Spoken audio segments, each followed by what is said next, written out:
In the last recording about the involvement of the countries of the Americas in World War II, we left off with this screen here showing how the home front was involved in different ways, such as means of intelligence gathering and espionage, as well as different types of propaganda which were used by most warring nations in World War II, and I described the different types of propaganda that were used, and down here specifically with the U.S., how much of it was based with popular culture as far as movies and radio addresses, trying to get the public to be completely supportive of the war.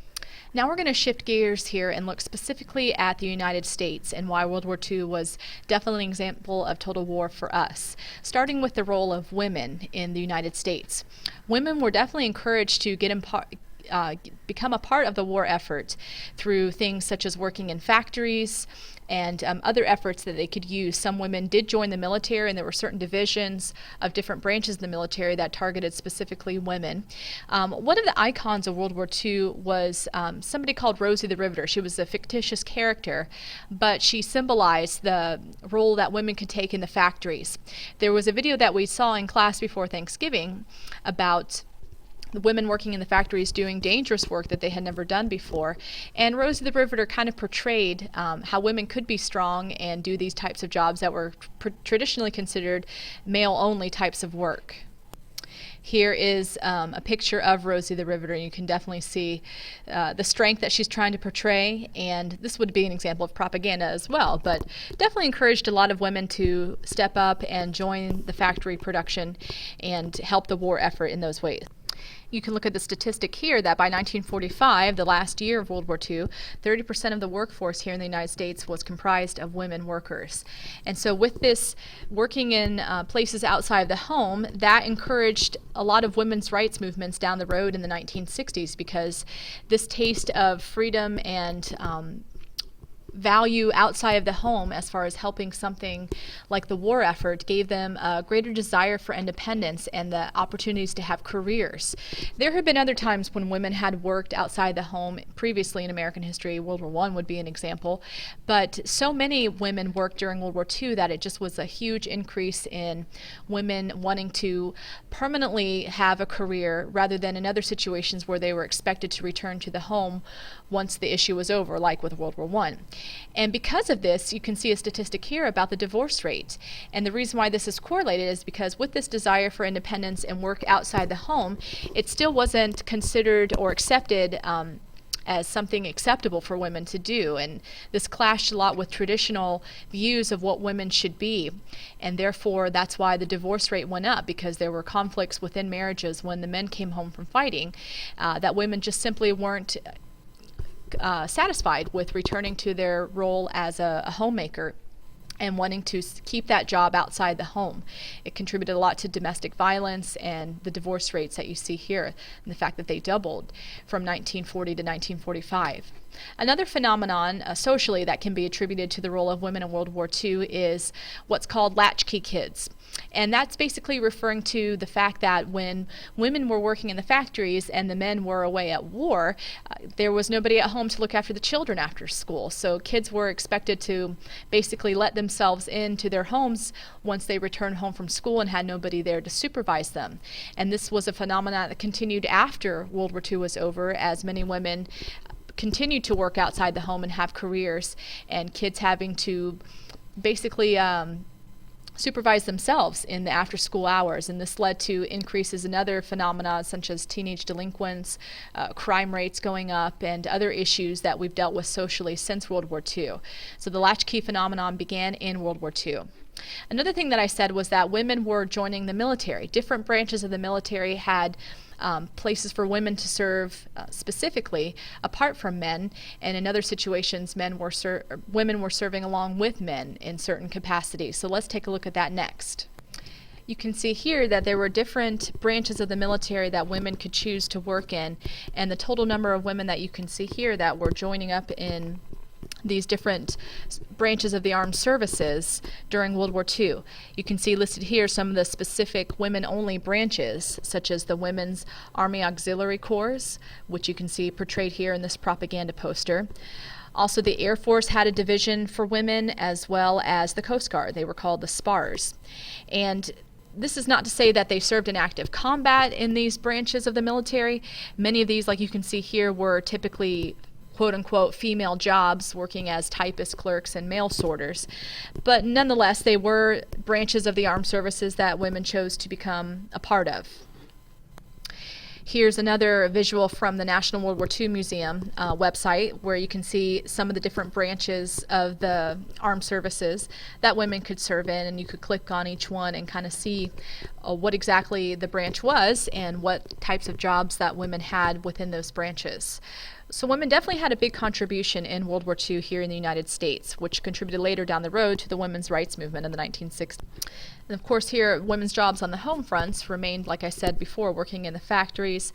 Those who did not work in the factories could serve the war effort in other ways, such as obviously helping with the rationing. Families got ration booklets in World War II here in the United States, and many times the women were kind of expected to keep charge of the family's rationed booklets so that they can make sure they had the products that they needed. Similar to World War I as well, women were praised for doing things like victory gardens and leading efforts to recycle and reuse different materials for the war effort. Another thing about World War II when it comes to women is the introduction of nylon pantyhose, and that being something that was actually used for the war effort for parachutists. So women were kind of seen as leaders in volunteering to give up their pantyhose for that effort. Now let's change gears to the role of minorities in the United States in World War II. Similar to how the role of women in World War II contributed to the women's rights movement of the 1960s, the contributions of minorities led to the civil rights movement of the 1960s. And the 1960s civil rights movement here in the United States, even though it's mostly thought of as being for African Americans, there were other minority groups that pushed for equality during those years as well, including Hispanics, Asian Americans, and Native Americans. And many of these same ethnic groups served in World War II and had differing experiences, which contributed to some of the actions they took in those civil rights struggles of the 1960s. When it came to African Americans, many of them were not, like you can see here, enthusiastic about joining the effort. Prior to World War II, they had served in other wars and had not been treated equally and had never really seen any benefits of serving the war effort. They had not had a lot of progress made during the interwar years. There was that great migration of African Americans from the southern states to the northern states during the years of World War I, but many African Americans upon reaching the northern states realized that their treatment was not any much greater than what they had experienced in the South. Those African Americans that did serve in World War II were segregated within the military and usually were given the lowest positions possible. So they were in differing fighting units many times. It wasn't until after World War II that President Truman desegregated the military with an executive order. So they were still segregated as far as their barracks. Those who were at home not fighting in the war did get hired more in jobs because there was such a need for workers, but many times these jobs that they were able to get during the war years were less sophisticated and obviously lower paying than the jobs that whites took, even sometimes lower paying than the jobs that women had. There was a lot of obviously disappointment with this, and more violence was breaking out across the country because of the frustrations that African Americans felt towards this, that it actually led President Roosevelt to creating this executive order that you see right here, which forbade job discrimination and hiring for all manufacturers that had federal defense contracts. One thing that you saw in Chapter 8 was that the U.S. did not change our free market system during the World War II years, unlike other countries where the governments took over industry. Our government granted contracts to different businesses to make war supplies. So any of those businesses that had a contract with the federal government were forbidden from having job discrimination. Sometimes businesses got away with it anyways, but it was definitely more of a push for the government to regulate civil rights than what had been done before. Another organization that was set up for African Americans was called CORE, the Congress of Racial Equality, which would become influential in the civil rights movement as well.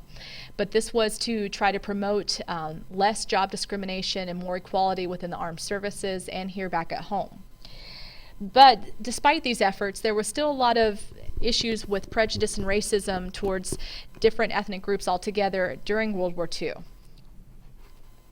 Here's an example of that racial conflict that took place during World War II. It was called the 1943 Race War, or the Detroit Race Riots, which resulted from the conflicts between black and white workers. And while many Americans assumed that everybody was unified during World War II and on the same page with the same purpose, this definitely showed that there were internal conflicts that needed to be addressed. You can see some more information about this race riot here on this webpage right here, as far as statistics of how many were killed, but this definitely proved that across our country we were having issues. In Southern California, there was an issue with Mexican Americans in what was known as the Zoot Suit Riot, which we'll talk about in a second. But this issue in Detroit, this race war that took place, showed that there was a lot of violence at home with the treatment of people, white and black, that had been going on for so many years prior to World War II. It just was exploded during the year of 1943. So you can see that 1943 race war mentioned here. And then that same year over in Los Angeles, like I had just said on the previous webpage, that there was something called the Zoot Suit riots that broke out in June of that year between Mexican Americans who were having different disputes and smaller fights with U.S. servicemen in that city, that it broke out into a series of riots. They were called the Zoot Suit riots because of the clothing that was worn by these Mexican Americans. Here's some more information on this webpage from PBS about the Zoot Suit riot. And you can see right here it did involve these Mexican American youth versus these servicemen that were at home on leave in Los Angeles, that broke out because of racial tensions. Here's a photograph of it up here, and you can see some of the men involved in the clothing that they wore. So definitely there was a lot of internal conflicts happening in the United States during the World War II years. Finally, we're going to address how the economy of the U.S. changed and the government, which is basically tied together, during the years of World War II. Economy-wise, businesses were, like we said in Chapter 8, allowed to preserve themselves as far as a free market system. But the government did offer many contracts to different businesses to produce certain supplies. And as a result, some companies that were favored with these contracts became bigger, while smaller companies were suffering and starting to disappear more and more because of that. New technology did allow more factories in production, and that technology continued in the years after the war and was the basis of several new industries, like plastics with toys and other types of air technology that was used in the space program. When it came to labor groups, one thing that was featured in World War II was the fact that unions became more powerful, whereas opposed in World War I, union activity was kind of discouraged. And the reason for this is because workers in these different businesses, because they were given contracts by the government, workers knew that the government depended on their efforts for war production. So they had a little bit of an advantage or a leg up over the government in some cases, so that they received better treatment, and the more were encouraged to join unions after the years of the war because they saw the benefits. When it came to production, the factories came back to life, as you saw in that video, the America Story of Us World War II episode, that there was actually a need for labor because of how much production was needed, and which was a direct contrast to the years of the Great Depression. The War Production Board here in the United States was created, which actually told people certain items of clothing that they needed to focus on so that other items could be conserved for the troops, and also things like metal. People were forced to ration things anywhere from nylon to rubber to food items, and they had these booklets that they would receive in the mail, and once they used those stamps up, they could not buy any more of that item until they got another booklet in the mail. So this was our government's way of making sure that enough material was saved for the war effort. Rationing was not enforced in World War I, it was encouraged, but in World War II it was mandated.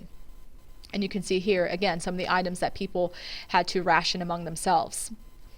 After World War II was over and the soldiers came home, we were not damaged like other countries were, and so there was definitely a huge era of good feelings almost in the 1950s, where people went crazy buying things because now they didn't have to ration anymore. And finally, war bonds were given out during the years of World War II, just like in World War I, which encouraged people to put up money during the years of the war, which could be used for the war effort, and then later paid back.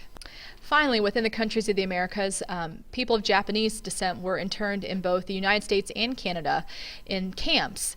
And the reason for that was because of obviously the Pearl Harbor attack and the fact that many Japanese citizens were targeted for violence in both of our countries.